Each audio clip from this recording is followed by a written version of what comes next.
What is going on, ladies and gentlemen? It is No Cap Space WBB. Andrew and Greer with you, along with a very special guest on our luxury tax interview series. One of the gems, the crown jewels of this NCAA transfer class, and one of UConn's next budding stars, Serah Williams, joins us. Serah, thank you so much for being on the show. Thank you for having me. So I guess we got to start right off rip. How's life in stores? How's Geno Auriemma doing?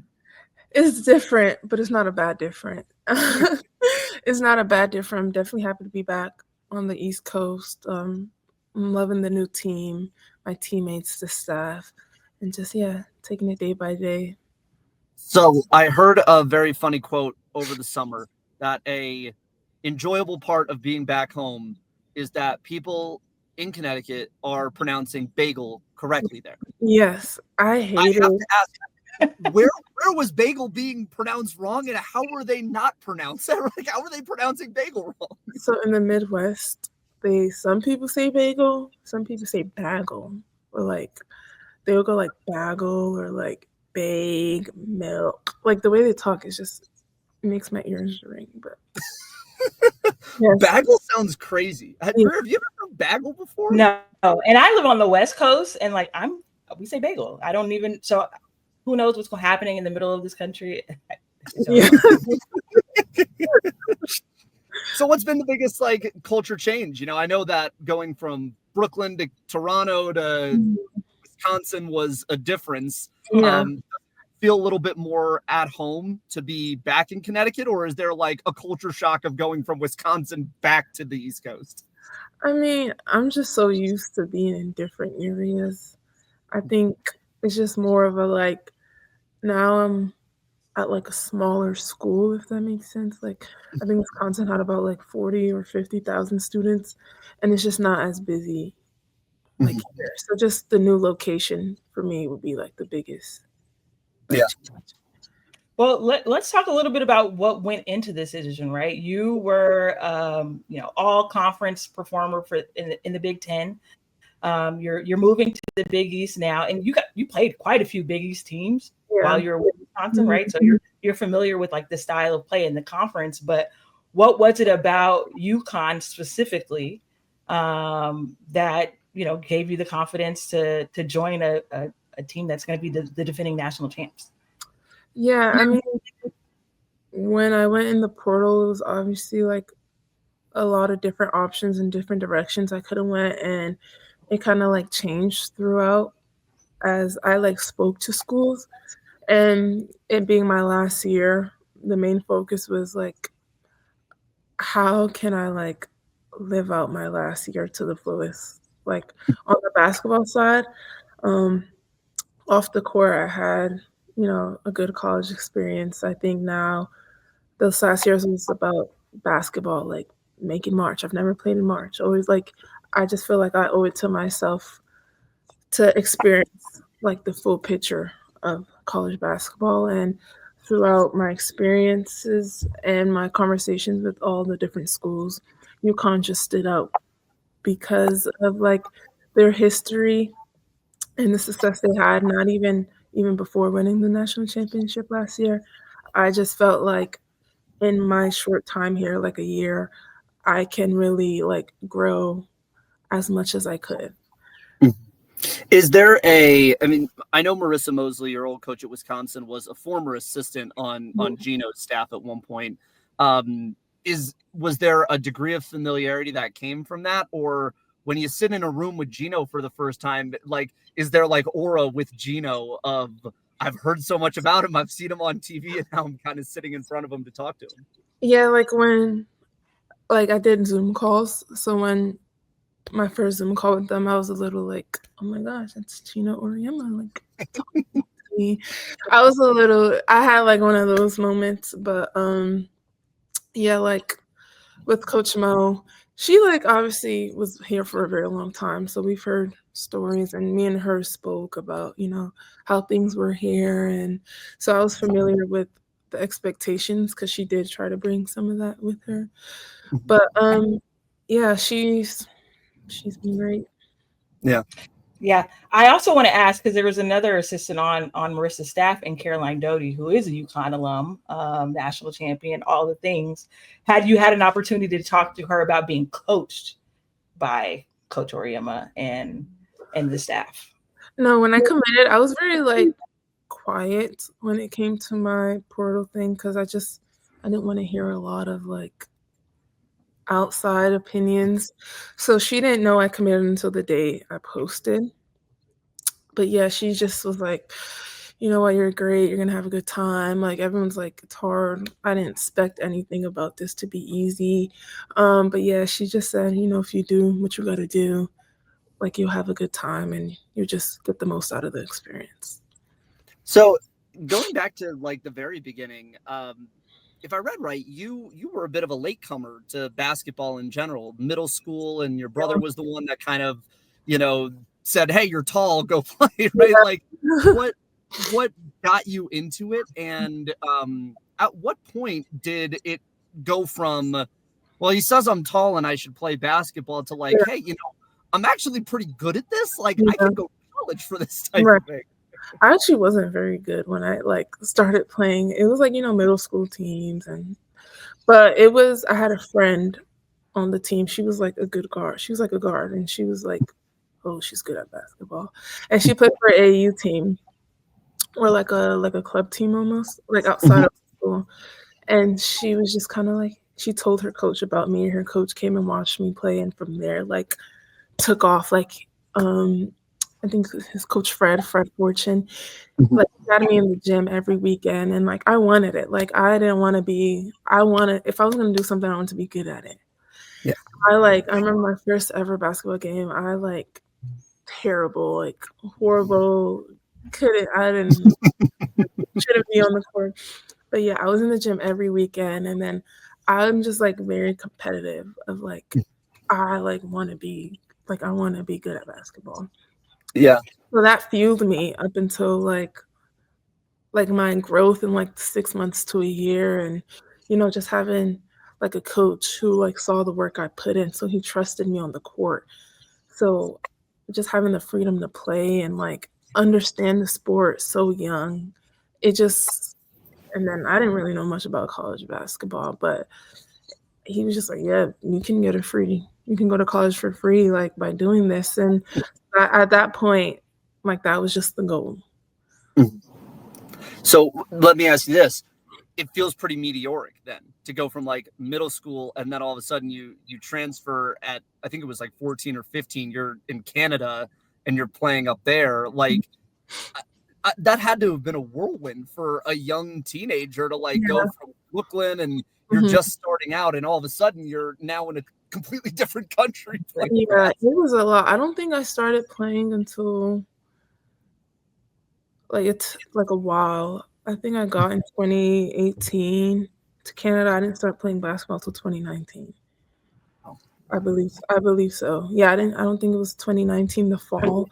And again, like through a teammate in high school, she played with Canada Elite, which is like one of the best top AU programs, and the coach came and watched me play, and from then again in the gym, like with the coaches, like, and I think without basketball, my integration into Canada wouldn't have been the same because like I'm not like a 2-year-old in a new country. I'm like a teenager, and I was able to like meet people I still speak to this day, like every day, and I think that just really helped me like adjust into the country because now I can I can play basketball here. Like I don't have to worry about that aspect.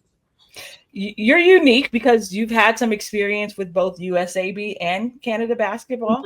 And then you mentioned obviously coming to Canada as like an established person, a teenager, right? People who have, their own thoughts, their own ideas and things like that. Could you speak a little bit about like what the difference that you observed even back then in 2018, 2019 about women's basketball in Canada, right? We know they're getting a WNBA team. There are a plethora of Canadian basketball players in the WNBA and on the college level. Yeah.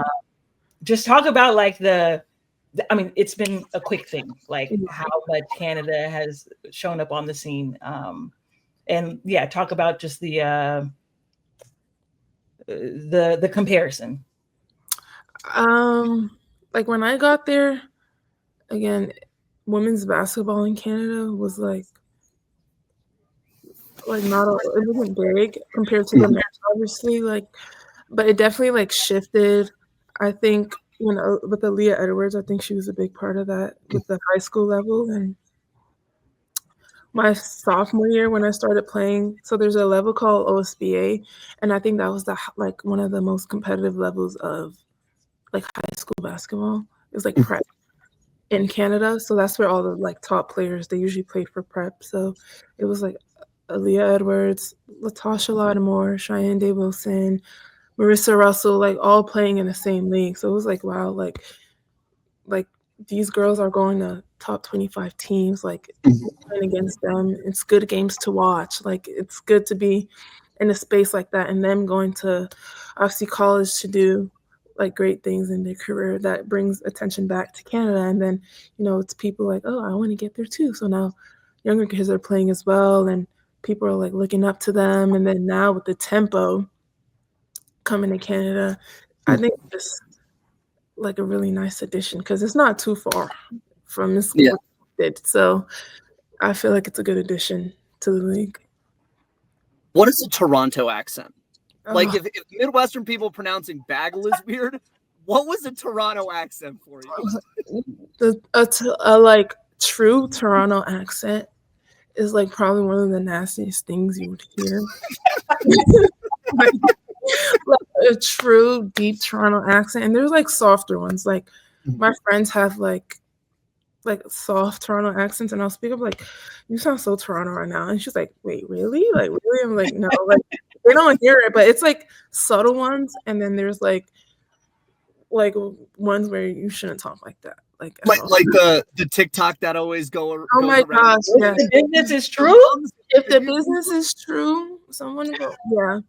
No, that's some of them actually do really talk like that. Or what is it? Two my words. Like Gandhi, my teammate, she would just try to rage bait me and say some Toronto lingo, but yeah, the accent is really.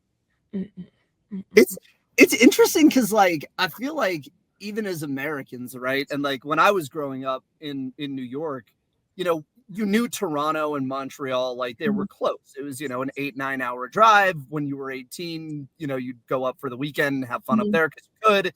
But Toronto, I feel like it's very underrated as like a global city in that respect, like a big city with a ton of culture behind it. How interesting and I guess instructive was it for you as a person to spend your formative teenage years in another country, in another city, but also like a big global city like that kind of has that New Yorkishness to it? Yeah, I think about that, like my mom kind of felt bad about making us move, so she let us pick the city which we can move to. Nice. Why? Before, just real quick, why did you guys move? So it wasn't basketball related then? It wasn't basketball related. It was like my mom's a single mom, and obviously and she's a Nigerian immigrant, and that was, I don't mean to get political, Trump was in office, but she just really was like, I'm not trying to go through any issues with what I worked so hard for. We're gonna go be somewhere else. So we supported her decision, obviously, and we obviously don't know much. Like Americans really don't talk about Canadians as much as Canadians talk about Americans, but obviously we know of Drake and stuff, so we said Toronto. Yeah.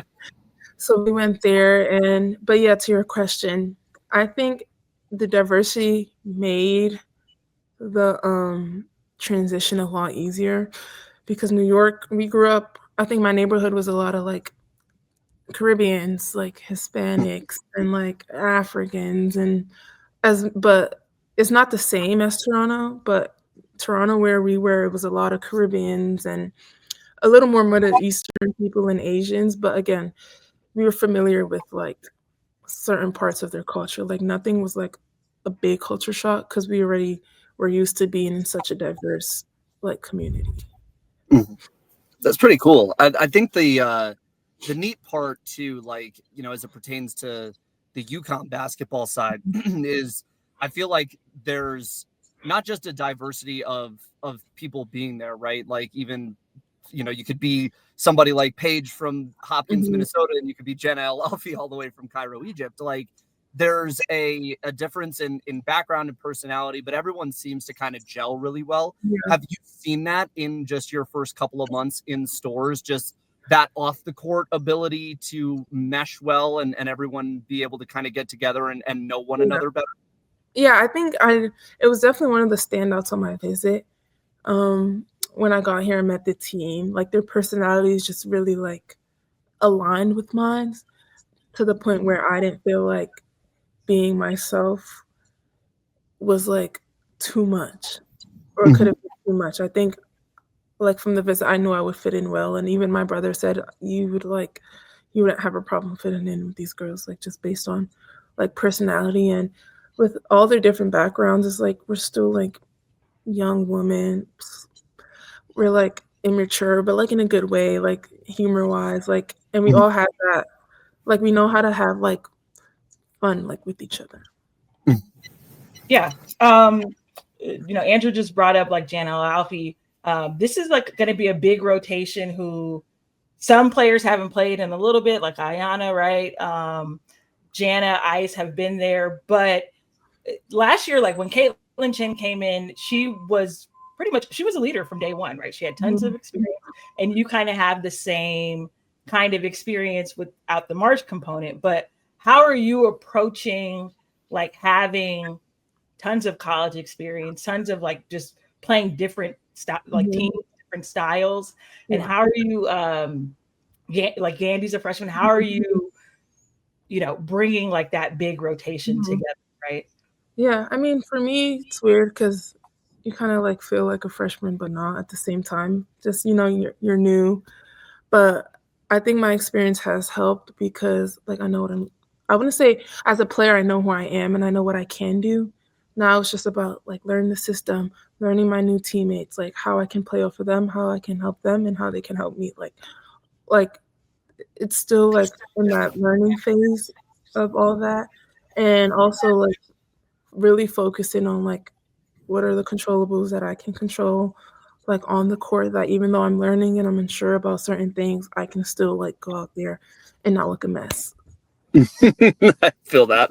So when you speaking of like having to go out and get used to the UConn style of things, you have a very passionate fan base.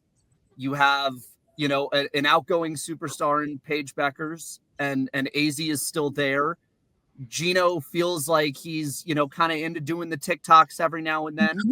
Were you surprised at just like the growth in following on like social media and all of the things when you joined UConn? Like, did it hit different to realize just how energetic that fan base is once you started you put out one TikTok and all of a sudden it's like, whoa, there's a lot of people. I think the day I announced my commitment, I know before when I think it got leaked that I was visiting here. I don't know how they found out, by the way. Kudos to whoever found that out. But when it got leaked I was coming here, like my comments were like my social media was flooded with like, go Huskies, like Huskies fan DMing my teammates, telling them that I should go there. And then when I committed, the day I announced my commitment, I think I went from like 7,000 to like 11,000 followers in like less than a day. Wow. That's great. I mean, how excited are you for that? I feel like that's kind of, a very authentic kind of college experience, right? Like, especially, coming from a place like Wisconsin, where it's a program that, was still building within the Big Ten. Now you go to a place where like Gample's full every single night. Are you excited for that for a change? I am. I mean, like, I would always go to the football games at Wisconsin and be like, oh, I would love to play in front of a crowd. Like this. I think it's just fun to have all that. Like the one time the Koch Center was full out was when the Caitlin Clark effect, when she came to play at home. But it was more black and gold and red. I think now having a fan base that really like is passionate about like your team and the sport, I think being able to feed off that energy like more would be great because we had very consistent fans. Like obviously it's not as much that would be at Gamble, but imagine being able to feed off like a couple hundred, now like thousands. I feel like for me it will make the game a lot more fun and the environment during games. Are you that kind of player, like that, where you feed more off of energy and crowd, or are you more of like a consistent kind of player that's always sort of here? I'm more consistent. Like sometimes I kind of like, I don't know, it's like zoop. It's like I don't hear the crowd unless when it's like obviously a close game and you get a good rebound, a good block, or someone gets an and one, then you obviously just feed off like everyone yelling and one. Like it's like a cool experience. Oh, well, you're definitely going to get some chest bumps this year. I very strong feeling. I wanted to ask you because, like, another thing, like a hallmark of UConn bigs, right? And like, you're a double queen. Like that is rebound points. You've had crazy streaks in your collegiate career, but at UConn, like to me, what separates those bigs from other bigs around the country is their ability to pass and play make. Mm-hmm. How would you say you have like adjusted so far? We talked a little bit about the system, right? But like even at the next level, right? In the WNBA and the pros, like they're excellent passers. Yeah. How would you say you're adjusting right now and like bring that part of your game up to speed? I would say like I wouldn't say I'm a terrible passer. I didn't really have like last year I played with Carter McRae. I think she showed me she gave me the opportunity to really show how well I can pass the ball. Like inside, I think now it's just more about like now how do I pass to guards instead of just like in the post, and like how do they like it? How do they want it? Like again, it comes from learning like who my new teammates are and what their tendencies are, and like again building off that like every day. Yeah, there's one particular teammate that you have who I'm very curious about because you guys share a name, different spellings, but you share a name. Do we have a nickname yet? What's the vibe of the two Serahs? Like, we just I think my first week here, she's like, "You need a nickname." I was like, "You can't nickname Serah with the E. Like, it's just like, I think Serah is just a hard name to like nickname. It hasn't been confusing so far. It's like." I'm happy about, but we get along. She's my roommate actually. Her and Jake cool. Roommate. So we actually like. She's very funny. I know the media portrays her to be this awkward person, but she's like one of the funniest people I've ever met. I'm actually very interested to hear that because you know I think that has been a huge discussion with Serah. Has been this kind of image of like the quiet assassin, right? Yeah. Or, like the quietly dominant player. Did you come in with this expectation that she would be that kind of quiet person, or did she kind of, so if so, how did she surprise you in that way? Like, was there a moment where you were like, oh girl, you're funny? Yeah, it was actually when I landed in stores, I got dinner with a few of the girls and she was there, and obviously I'm at this point I'm just quiet and I'm just observing, and I'm like, wait, she's actually funny, like like this is not what I expected because that's not how. And I told her this the other day actually. I was like, girl, like you are not how the media portrays you to be. Like you're very funny. And she was just like, I don't know why. Like I don't think she's obviously when you're a freshman in media. Like I used to blink a lot in pictures and say a lot of ums. I think. In media, it obviously takes time to get comfortable, and I think she will get there, but she's like nothing, like complete opposite of what she's portrayed to be. Interesting. I love that. I'm psyched to see a little more of her personality on that. Greer, I think you had some. Yeah. So I mean, Andrew talked about like how your profile has risen, right? Just like to go to UConn. We like to ask, players because this is going to be a part of the deal now. Like what's the NIL, what's it been like for you so far in your college career? And like, if, pie in the sky, you could manifest any kind of brand deal, what would it be? I love perfume. Like maybe one day I'll like post a video. Like I have a very like a growing perfume collection, like ranges of scents. anything with that, tall clothing, like I'm very girly. And now I'm happy there's like a scene for fashion for like women with like long legs and like there's clothes made for us now. Just stepping like into like whatever that is, just to show people like, hey, you might be long, you don't have to wear high waters. Like if you have long arms, like this is cute stuff made for us too. And yeah, like just that space outside of like basketball. Yeah, it's so interesting because, you know, we have like a series that we're working on at No Cap Space that is about kind of this rise of fashion, but also kind of exploring like some of the deeper like X's and O's, if you will, of like tunnel fits and how to craft it. And something that I've heard a lot of, whether it be from Kiki Iriefen's stylist or from Letitia and me here herself, is just like this idea of incorporating not just like modern fashion into the fits, but also having some of these callbacks to their heritage in West Africa, and some of those vibrant color pops and some of the jewelry that you see that kind of goes into it. For you, do you also kind of have that reflection of Nigerian culture within what you wear, within your fashion? Like, is there a passion that you have about melding those two when it comes to perfumes, to fits, to all of the things that you kind of like to do? Yeah, fashion wise, no, but like if once like the people who really know me know I'm like very Nigerian, like in how the music I listen to, like the way I act, you would be like, yeah, she's definitely Nigerian. I really do like the dresses, like Kiki Iriefen's dress that she wore to the draft last year, like gorgeous. I think her tailor did a good job and it looked great on her. And I think that's just like if you're proud of your culture, like wear it, like and have it. And I think she did a really good job of like representing and like doing that, especially as a woman. Because usually the men, you know, for them they have the little caps. Like you can really like dress that down in a professional way. And I think her doing it at the draft was like a perfect way to just like highlight your culture like on the main stage. So like, are they catching you listening to Burna Boy and like going into practice, or? No, it's just like more in my ears, like in my headphones. Gotta get on the aux. Put it on the aux in the locker room. Like in my room, I know KK and Serah definitely hear it a lot.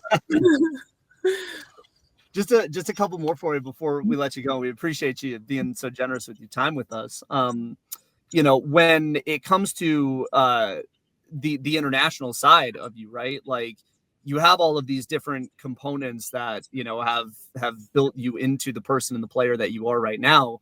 I guess how grateful are you for that journey? But also, do you ever catch yourself like thinking to yourself, man, middle school me would have never thought I'd be like the centerpiece transfer for the reigning national champion UConn Huskies? Like, is it kind of crazy that you have gotten to where you are from where you started? Yeah, no, it's definitely crazy. Like I like when I'm even transferring is not as easy as people like kind of make it seem. But like I reminded myself, like I'm living in answered prayers right now. Like from being, again, we didn't grow up wealthy at all, like single mother, like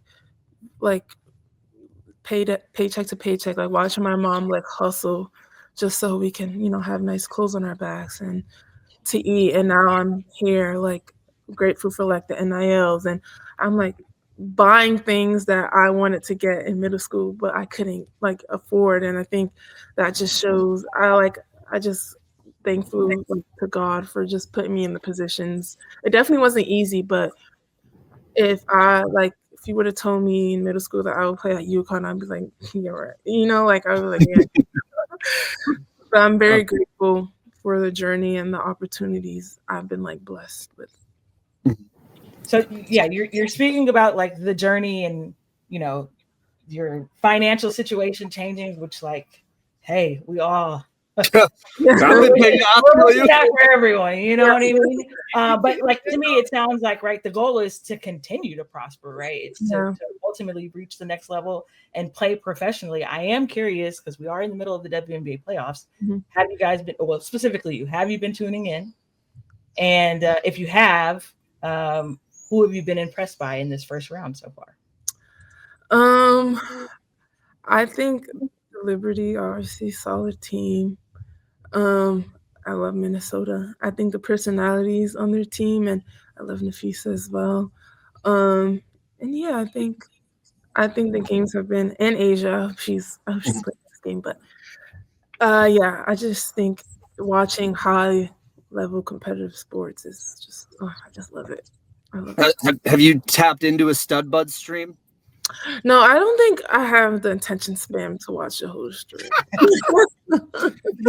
You're too TikToked out? I like TikTok is like a blessing and a curse. I don't think I could watch a stream. I could watch clips, but no. So the last thing we ask everybody before we let them go, especially for this series, for people that are just going to get an introduction to you this year, people that may not be tapped in the way that we're tapped in and have been watching you since your days at Wisconsin. What can somebody expect when they see Serah Williams, and what is it that you want to bring to UConn this season? Just a better version of me at Wisconsin, all around, dominant both sides of the floor, a great teammate, become a better passer, obviously, and just competitive, like a competitive. I can't cuss on here, but we get the point. Yeah, I love the way to end that. Yeah. Technically, you can. I don't know how would feel about that, but we wouldn't.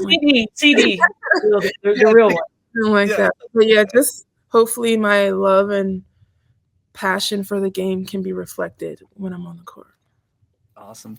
Well, Serah Williams, thank you so much for joining us, and appreciate everybody that has been tuning in to listen to No Cap Space Luxury Tax Interview Series. If you want to see Serah in action at all this year, UConn is going to be getting started in early November, as will most of the NCAA basketball teams. And stay with our coverage. Serah Williams, thanks so much for joining us. Thank you so much.